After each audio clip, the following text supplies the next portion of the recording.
जब भृगुवंशी महर्षि जमदग्नि पत्नी रेणुका के गर्भ से परशुराम का जन्म हुआ, यह वह समय था जब सरस्वती और हषद्वती नदियों के बीच फैले आर्यावर्त में युद्ध और पुरु, भरत और त्रित्सु, तरवसु और अनु, द्रह्यु और जनहु तथा भृगु जैसी आर्य जातियां निवसित थीं, जहां वशिष्ठ, जमदग्नि, अंगिरा, गौतम और कंडव आदि महापुरुषों के आश्रमों से गुंजरित दिव्य ऋचाएं आर्यधर्म का संस्कार संस्थापन कर रही थीं। लेकिन दूसरी ओर संपूर्ण आर्यवर्त नर्मदा से मथुरा तक शासन कर रहे हैं हेराज सहस्त्रार्जुन के लोमहर्षक अत्याचारों से त्रस्त था। ऐसे में युवावस्था में प्रवेश कर रहे परशुराम ने आर्य संस्कृति को ध्वस्त करने वाले हेराज की प्रचंडता को चुनौती दी और अपनी आर्यनिष्ठा, तेजस्विता, संगठन क्षमता, साहस और अपरिमित शौर्य के बल पर विजयी हुए। परशुराम जी वैदिक और पौराणिक इतिहास के सबसे कठिन और व्यापक चरित्र हैं। उनका वर्णन सतयुग के समापन से कलयुग के प्रारंभ तक मिलता है। इतना लंबा चरित्र, इतना लंबा जीवन किसी और ऋषि, देवता या अवतार का नहीं मिलता। वे चिरंजीवियों में भी चिरंजीवी है। उनकी तेजस्विता और ओजस्विता के सामने कोई नहीं टिका। न शास्त्रास्त्र में और न शस्त्रास्त्र में अक्षय तृतीया को जन्मे हैं। इसलिए परशुराम की शस्त्र शक्ति भी अक्षय है और शास्त्र संपदा भी अनंत है। विश्वकर्मा के अभिमंत्रित 2 दिव्य धनुषों की प्रत्यंचा पर केवल परशुराम ही बाण चढ़ा सकते थे। यह उनकी अक्षय शक्ति का प्रतीक था, यानी शस्त्र शक्ति का परशु प्रतीक है, पराक्रम का राम पर्याय है, सत्य सनातन का। इस प्रकार परशुराम का अर्थ हुआ पराक्रम के कारक और सत्य के धारक। वे शक्ति और ज्ञान के अद्भुत पुंज थे।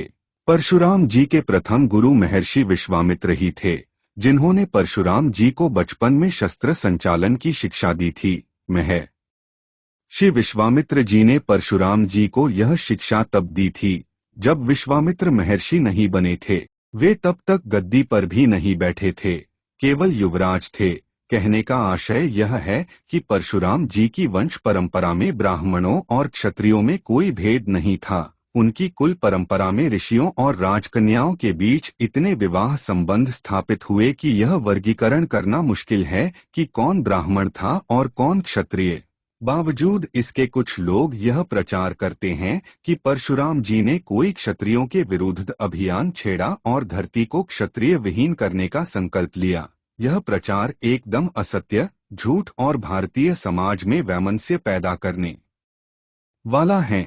परशुराम ज्ञानार्जित वचन और पराक्रम दोनों से अपने विरोधी को श्रीहीन करने में पूर्णतया समर्थ थे। अतीत में एक लंबे समय तक चलने वाले देश के आंतरिक युद्ध के नायक थे परशुराम, और इसलिए कई युगों तक उनका प्रभाव बना रहा। यह संभवतः वही दीर्घकालिक युद्ध था जिसमें कभी क्षत्रिय विश्वामित्र और महामुनि वशिष्ठ भी भिड़े थे और विश्वामित्र अकस्मात कह पड़े थे, धिक बलम क्षत्रिय बलम ब्रह्मा तेजो बलम बलम एकेन ब्रह्मदंडेन सर्वस्त्राणि हतानि में। वाल्मीकि रामायण।